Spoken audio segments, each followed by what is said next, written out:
So when it comes to creating reports, you have two methods that you can use. You can either clone an existing report and then tweak a couple of fields depending on if you want to remove certain data or add certain data, or you can go and create a brand new report and then just use an existing template and then start over again and tweak it and change it the way that you would like. So let's take a look at cloning. So this is quite easy. What we can do is we can take a certain report, let's say calls by number. I can hit clone. We can give this a new name, so let's call this test report. And we'll go ahead and create our new report. So you can see test report has now been created. So let's go ahead and edit that. So we can apply some default filters here, but the more important field that I'm looking for is under the Fields tab, where I can actually start taking out certain data. So let's say I want to remove all but a couple, and let's go ahead and add perhaps just a random few values in here.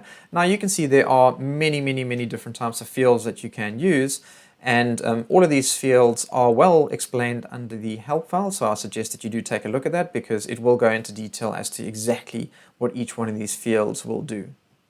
So let's say, yeah, that's good enough. So we'll just add a couple of fields, we'll hit save and run. So what this will do is it will save what I've just done and it'll run my reports. And now you'll see I have quite a reduced list of columns that I can take a look at, and obviously that was my own doing. But if this is now exactly what you're looking for, then you can go ahead and apply some filters, some date ranges, and your report is ready to go. And like with any other report, you can still click on anything that is hyperlinked and it'll drill down further into a specific call segment and then eventually take you down through to the actual call that you're looking for, where you can be taken through to the call session screen and you can take a look at some information regarding that call.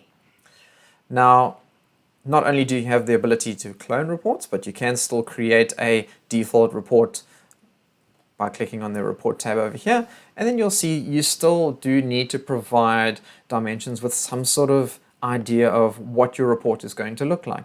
Because as you saw earlier, is that your agent reports look considerably different to a call report by duration or date or time or something like that. So if you are generating a report for calls, then it's a good idea to start under the call lists report generation, where you can choose a certain type of report for your calls. Or if you are wanting a agent-based report, then under your agent section, you can click on any one of these templates here. If you're wanting queues, time-based, users and devices, things like that, I would strongly recommend using each one of these tabs over here to find a template that more or less matches what you're looking for, and then use that as a starting point. So let's say calls by day, right? It's obviously telling me that there is a calls by day report already available to me. So what we can do is just go back and perhaps choose one for calls by week. Yep, there isn't a calls by week. So you can see here, I can just change a couple of things, take out some days and times and things like that that I don't need. Hit save. And my calls by week report will automatically run.